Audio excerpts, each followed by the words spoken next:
Hello friends, welcome to our channel. কেমন আছো সবাই? আশা করি ভালো আছো। আজকের ক্লাসেও আমরা কিছু ইন্ডিয়ান ফিলোসফি থেকেই ইম্পর্টেন্ট কোশ্চেন্স দেখে নেব। তো এইগুলো সবই হচ্ছে প্রিভিয়াস ইয়ার কোশ্চেন এর উপর বেস করে, যার জন্য এগুলো তোমাদের এক্সামের জন্য কিন্তু ইম্পর্টেন্ট। তাহলে চলো আজকের ক্লাসটা শুরু করা যাক। প্রথম প্রশ্ন হচ্ছে, which of the following is declared by the Vedas to be the rhythm and order of the universe? অর্থাৎ কোনটাকে, মানে বেদের মধ্যে কোনটাকে rhythm and the order of universe বলা হয়েছে? করুণা, ঋত, অহিংসা, মায়া। তাহলে ইউনিভার্সের একটা অর্ডার ঋত, রাইট অ্যান্সার কি হবে? বি। ইউনিভার্স ইউনিভার্স যে অর্ডারের দ্বারা চলে, পরিচালিত হয়, সেটাকে বলা হয় ঋত। ব্রাহ্মণ ইজ নেক্সট কোয়েশ্চেন, ব্রাহ্মণ ইজ ডেসক্রাইবড অ্যাজ অপর ব্রাহ্মণ অ্যান্ড পর ব্রাহ্মণ in which of the following? কোথায় ব্রহ্মকে অপরব্রহ্ম এবং পরব্রহ্ম বলা হয়েছে? উপনিষদ, অথর্ববেদ, জাতকাস অর ন্যায় মঞ্জুরি? তাহলে দুই রকম ব্রহ্মের কথা বলা হচ্ছে, কোথায় পরব্রহ্ম এবং অপরব্রহ্ম কোথায় বলা হয়েছে? রাইট অ্যান্সার হবে অপশন এ, উপনিষদে। Next question, deductive inference is rejected by Charvaka because? চার্বাকরা কেন ডিডাকটিভ অনুমানকে অস্বীকার করেছেন? It does not lead to a conclusion. It is illogical. It is argument in a circle. It is not different from inductive reasoning. তো চার্বাকরা deductive inference কে reject করেছেন, তার কারণ হচ্ছে এটা চক্রদোষে দুষ্ট। It is argument in a circle. Right answer কি হবে? Option C. Next question. The so-called soul is the conscious living body is upheld by? So-called soul কে কি বলা হচ্ছে? conscious living body, মানে বডির মধ্যেই সোল আছে। চারবাক, সাংখ্যা, বেদান্ত, জৈনিজম। বডির মধ্যে সোল আছে এবং এই বডির যদি নাশ হয় বা বডিটা ডিস্ট্রয় হলে তখন সোলও কিন্তু ডিস্ট্রয় হয়ে যায়। তো এই কনসেপ্টটা কাদের কনসেপ্ট? দেহাত্মবাদের কথা বলেছে চার্বাকগণ। নেক্সট কোয়েশ্চেন হচ্ছে, জীব অ্যান্ড অজীব আর? জীব এবং অজীব two types of living beings, classification of supernatural entity, God and the world, eternal coexisting categories of Jainism. তাহলে জীব অ্যান্ড অজীব আর এই দুটো হচ্ছে জৈন দর্শনের দুটো ক্যাটাগরি, মানে দ্রব্যকে ভাগ করা হয়েছে অস্থিকায় এবং অনস্তিকায়, এই দুই ভাগে। তো অস্থিকায় দ্রব্যকে আবার আরো দুই ভাগে ভাগ করা হয়েছে, জীব এবং অজীব। তাহলে এখানে রাইট অ্যান্সার হয়ে যাবে অপশন ডি। জীব এবং অজীব হচ্ছে ইটার্নাল এবং coexisting category of Jainism, দুটো একসাথে এক্সিস্ট করে। নেক্সট কোয়েশ্চেন হচ্ছে, the Buddhist theory of Pratitya Samutpada is equated with which of the following? আর অপশন হলো কর্ম, মায়া, দ্য ধর্ম, ইগনোরেন্স। প্রতীত্য সমুৎপাদবাদ is equated with karma, maya, dharma, ignorance. Right answer হবে অপশন সি, ধর্ম। এই যে থিওরিটা, এটা ধর্মের সাথে রিলেটেড। ঠিক আছে, তো রাইট অ্যান্সার হবে অপশন সি। নেক্সট প্রশ্ন, নৈরাত্যবাদ বলতে কি বোঝায়? Denial of the reality of the world, Buddhist theory of no soul, Charvaka theory of the unreality of the soul, or denial of God? নৈরাত্যবাদ বা নো সোল থিওরি তে কি বলা হচ্ছে? যে কোনো সোল বা আত্মা নেই, মানে চিরস্থায়ী আত্মা বা নিত্য আত্মার ধারণাকে তারা ডিনাই করেছেন। কারা? বুদ্ধিস্টরা। তো এটা Buddhist theory of no soul, এটাকে বলা হয় নৈরাত্যবাদ। চার্বাকদের যে মতবাদ, চার্বাকরা আত্মাকে মানছে, কিন্তু আত্মা আমাদের দেহের মধ্যেই থাকে। আত্মার নাশ হলে দেহের নাশ হলে আত্মারও নাশ হয়। তাই সেই জন্য চার্বাক মতবাদটাকে বলা হয় দেহ দেহাত্মবাদ। ঠিক আছে। আর জৈনদের যে আত্মা সম্পর্কিত মতবাদ, সেটাকে বলা হয় দেহ পরিমাণবাদ, মানে দেহের যে আকার আয়তন বা যে পরিমাণ, আত্মারও সেরকমই পরিমাণ, মানে দেহটা যতটা বড় হবে আত্মাটাও ততটাই। তো সেই জন্য জৈন মতটাকে বলা হয় দেহ পরিমাণবাদ, চার্বাকদের মতটাকে বলা হয় দেহাত্মবাদ, এবং বুদ্ধিস্টদের মতটাকে বলা হয় নৈরাত্যবাদ, অর্থাৎ কোনো আত্মাই নেই, কোনো স্থায়ী চিরন্তন আত্মাই নেই, ঠিক আছে, নো সোল থিওরি। তো রাইট অ্যান্সার হবে অপশন বি।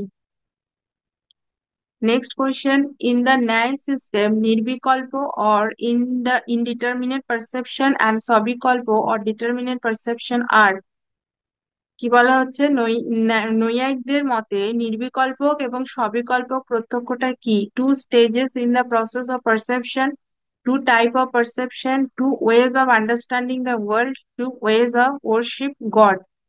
তো এখানে দেখো নির্বিকল্পক এবং সবিকল্পক প্রত্যক্ষ, এটা মনে হতে পারে যে প্রত্যক্ষের দুটি টাইপ, কিন্তু না, এটা হচ্ছে দুটো স্টেজ। প্রত্যক্ষের যে পারসেপশন প্রসেস যেটা, তারই দুটো স্তর। প্রথমে কি হয়, আমাদের নির্বিকল্প প্রত্যক্ষ হয়, মানে মনে হয় যে দূরে কিছু একটা আছে, এরকম কিছু একটা, যেটা আমরা এক্সাক্ট নাম এখনো বলতে পারছি না, এটা হচ্ছে নির্বিকল্প প্রত্যক্ষ। তার পরবর্তী স্টেজে হয় সবিকল্প প্রত্যক্ষ, অর্থাৎ আমরা দেখে যখন ভালোভাবে আইডেন্টিফাই করতে পারি সেটার একটা নাম, সেটার কি কালার বা কি গুণাবলী, সেগুলো যখন ভালোভাবে বুঝতে পারি, সেটা হবে সবিকল্প প্রত্যক্ষ। তার পরবর্তী আরেকটা প্রত্যক্ষ আছে যেটাকে বলা হয় প্রত্যাভিজ্ঞা। প্রত্যাভিজ্ঞাতে কি বলা হয় না, কোনো জিনিসকে আমি আগে দেখেছি, তারপরে যখন আবার পরবর্তী সময়ে আবার দেখছি, তখন আমরা মনে করতে পারছি, মানে আগেরটার সাথে পরেরটাকে রিলেট করে আমরা বলতে পারছি যে ও আচ্ছা এইটাই তাহলে এই জিনিসটা। এইগুলো হচ্ছে আগের যে স্মৃতিটাকে নিয়ে আমরা যে মানে জ্ঞানটা পাচ্ছি, ওটা হচ্ছে প্রত্যাভিজ্ঞা। তারপরে নেক্সট কোয়েশ্চেন, ইন দ্য ন্যায় syllogism the fourth proposition is, ন্যায় সিলোজিজমে যে ফোর্থ প্রপোজিশন কোনটা, ফোর্থ 4 নাম্বার প্রপোজিশন, অর্থাৎ প্রতিজ্ঞা, হেতু, উদাহরণ, উপনয়, নিগম, এই যে স্টেজ গুলো আছে, তো তার মধ্যে ফোর্থ নাম্বারে কোনটা পড়বে? The conclusion, the statement to be proved, the application of the universal concomitance to the present case, the reason for the establishment of the proposition. তাহলে এখানে যে 4 নাম্বার প্রপোজিশন, সেটা হবে the application of the universal concomitance to the present case, বর্তমান যে case সেখানে আমরা যে নিয়ত সহচর সম্বন্ধ সেটাকে আমরা প্রয়োগ করছি, তো এই বিষয়টা 4 নাম্বার প্রপোজিশনের মধ্যে পড়বে, মানে উপনয় যে স্টেজটা। তো তারপরে যখন আমরা কনক্লুশনে যাব, সেটাকে বলা হবে নিগম, ঠিক আছে। নেক্সট কোয়েশ্চেন, পরমাণু কারণবাদ is upheld by which of the following system? পরমাণু কারণবাদ কোন দর্শনে বলা হয়েছে? সাংখ্য, বেদান্ত, বুদ্ধিজম, বৈশেষিক। কোন দর্শন হবে এটা? পরমাণু সম্পর্কে বলা হয়েছে বৈশেষিক দর্শনে পরমাণু কারণবাদ, option D. Next, the Nyaya Vaisheshika view of asat karyavada is directly opposed to the theory of possession of which of the following school, অর্থাৎ অসৎ কার্যবাদটাকে ডিরেক্টলি অপোজড করেছে কোন স্কুল, মানে কোন দর্শন সম্প্রদায় এই যে অসৎ কার্যবাদ এটাকে অপোজড করে সৎ কার্যবাদের কথা বলেছেন? সাংখ্য, যোগ and Vedanta, Charvaka, Buddhism, Buddhism and Jainism. তাহলে এখানে সাংখ্য তো বলেছে, তার সাথে যোগ এবং বেদান্ত কিন্তু সৎ কার্যবাদের কথা বলেছে, কোনটাকে অপোজ করে? অসৎ কার্যবাদটাকে বিরোধিতা করে। তো সাংখ্য সৎকার্যবাদে কি বলা হয় না, সৎকার্যবাদে বলা হয় যে কারণের মধ্যে কিন্তু কার্যটা নিহিত থাকে, নতুন কোনো সৃষ্টি নয় কার্যটা। তো সাংখ্যদের যে সৎকার্যবাদ সেটাকে কি বলা হয়? প্রকৃতি পরিণামবাদ। এবং বেদান্তদের মধ্যে যে অদ্বৈত বেদান্তের যে সৎকার্যবাদ সেটাকে বলা হয় ব্রহ্ম বিবর্তবাদ। এবং রামানুজের যে সৎকার্যবাদ সেটাকে বলা হয় ব্রহ্ম পরিণামবাদ। মানে এখানে দুই ভাগে ভাগ হয়ে গেছে। তারপরে দেখো, দ্য থ্রি গুণাস সত্য, রজ অ্যান্ড তামাস আর, এই যে 3 গুণের কথা বলা হচ্ছে, এটা কার গুণ? প্রকৃতির গুণ নাকি পুরুষের গুণ, নাকি প্রকৃতি এবং পুরুষ দুটোর থেকে আলাদা একটা বিষয়? দ্য ক্যারেক্টারিস্টিক্স অফ সাংখ্য প্রকৃতি, দ্য কনস্টিটিউয়েন্টস অফ প্রকৃতি, মানে প্রকৃতির উপাদান, ডিফারেন্ট টাইপস অফ প্রকৃতি, দ্য কনস্টিটিউশন অফ সাংখ্য পুরুষ, পুরুষের উপাদান। তো এটা সাংখ্যর যে প্রকৃতির কথা বলেছে, তো তার বৈশিষ্ট্য কিন্তু নয় এগুলো। এগুলো হচ্ছে প্রকৃতির তিনটি উপাদান, দ্য কনস্টিটিউয়েন্টস অফ প্রকৃতি। Next, all material effects are the modification or পরিণাম অফ প্রকৃতি। It is a statement supporting which theory. কি বলা হচ্ছে যে সমস্ত ম্যাটেরিয়াল এফেক্ট হচ্ছে মডিফিকেশন অফ প্রকৃতি, প্রকৃতিরই একটা মডিফিকেশন বা পরিণাম। মানে যেটা কার্য সেটা হচ্ছে প্রকৃতির একটা পরিণাম, প্রকৃতিটা হচ্ছে কারণ এবং তার পরিণাম বা কার্য হচ্ছে সমস্ত মেটেরিয়াল বিষয়গুলো। তো এটা হচ্ছে অসৎ কার্যবাদ, প্রতীত্য সমুৎপাদ, অনেকান্তবাদ, সৎকার্যবাদ। তাহলে এর আগে আমরা একটা কোশ্চেন দেখলাম সৎকার্যবাদ, তো তাহলে এটা রাইট অ্যান্সার হবে সৎকার্যবাদ, মানে যেখানে কারণ থেকে কার্যটা নিঃসৃত হচ্ছে। Next, which of the following is not a stage of mental life or chittabhumi. চিত্তভূমির স্তর নয় কোনটা? চিত্তভূমির মধ্যে যে কোনগুলো পড়বে? ক্ষিপ্ত, মূঢ়, বিক্ষিপ্ত, একাগ্র এবং নিরুদ্ধ, এগুলো হচ্ছে চিত্তভূমি। তাহলে এখানে নির্বাণ বা লিবারেশনটা কিন্তু চিত্তভূমির মধ্যে পড়বে না। রাইট অ্যান্সার হচ্ছে অপশন সি।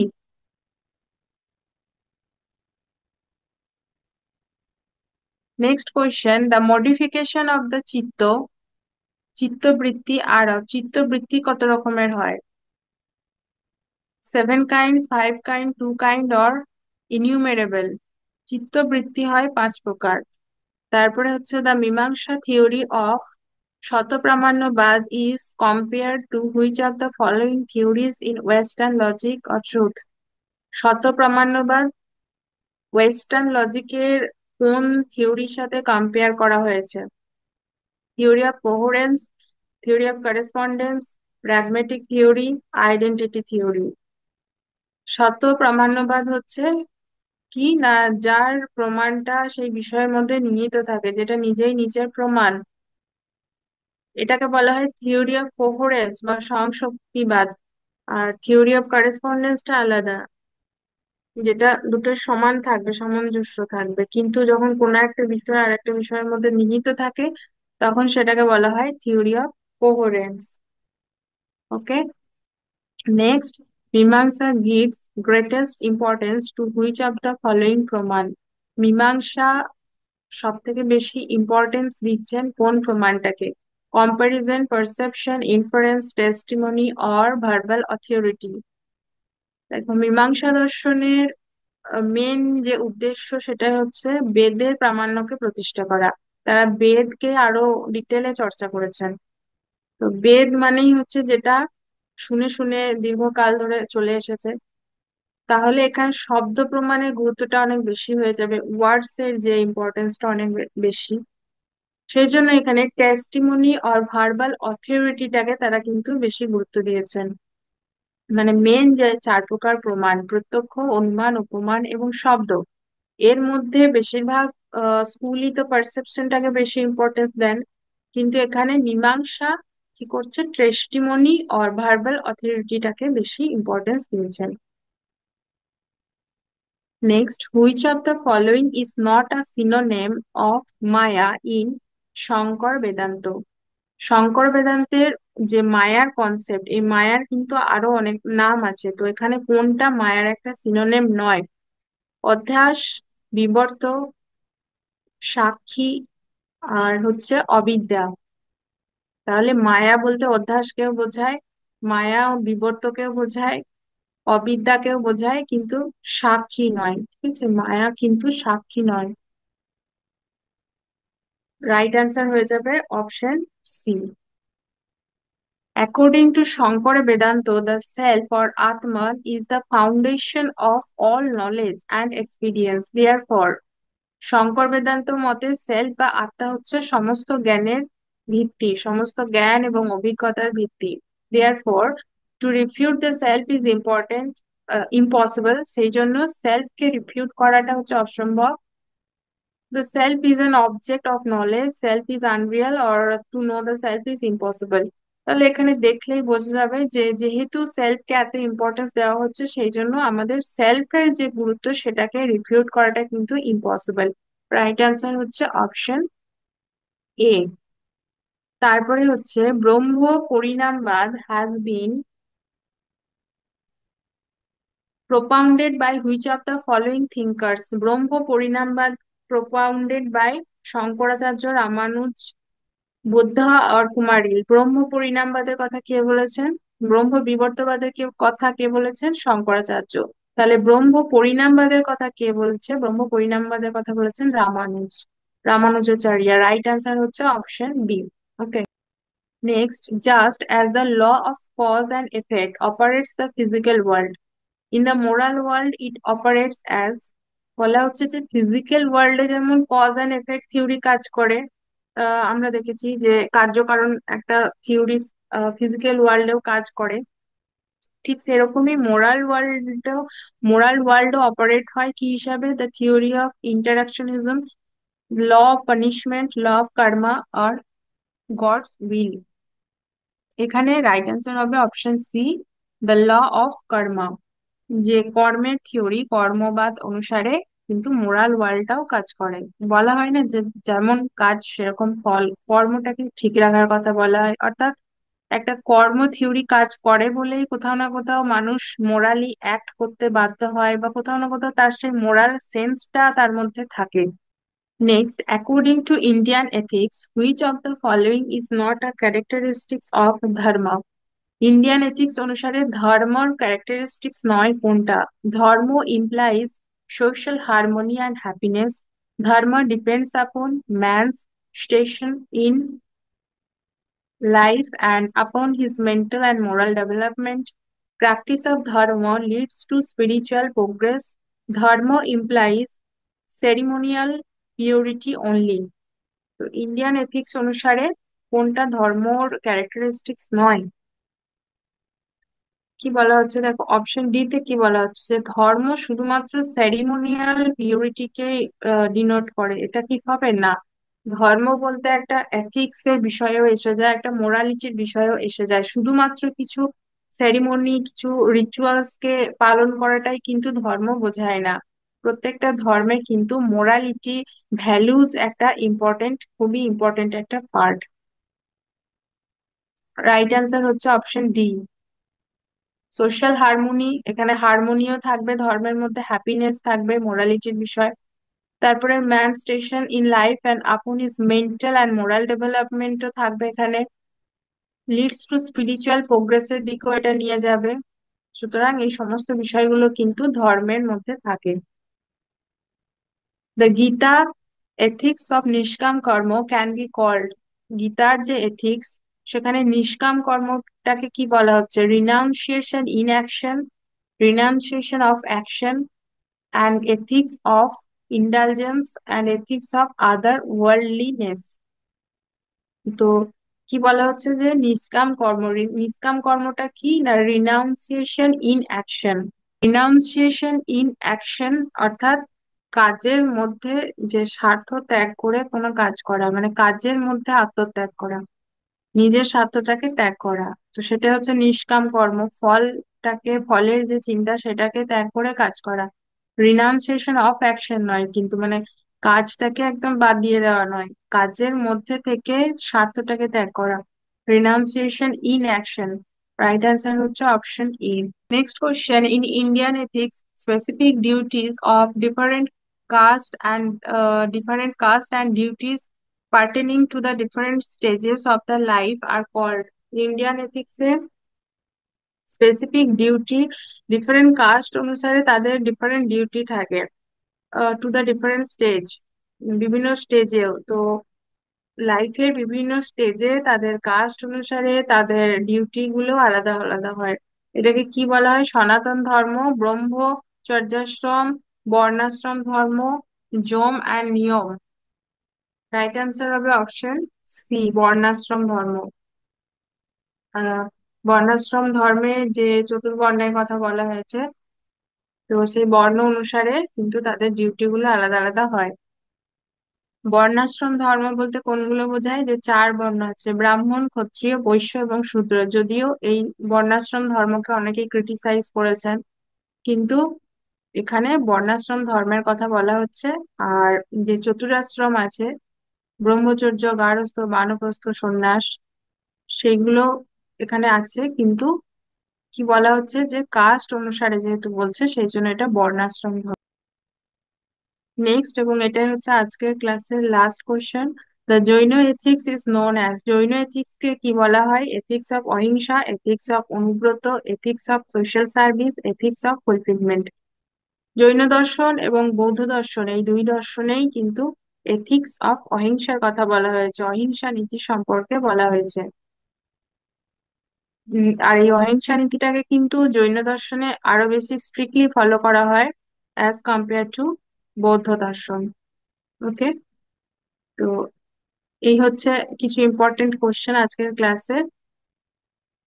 তাহলে আজকের ক্লাসটা আমরা এখানে শেষ করছি। ভিডিওটা দেখার জন্য থ্যাংক ইউ।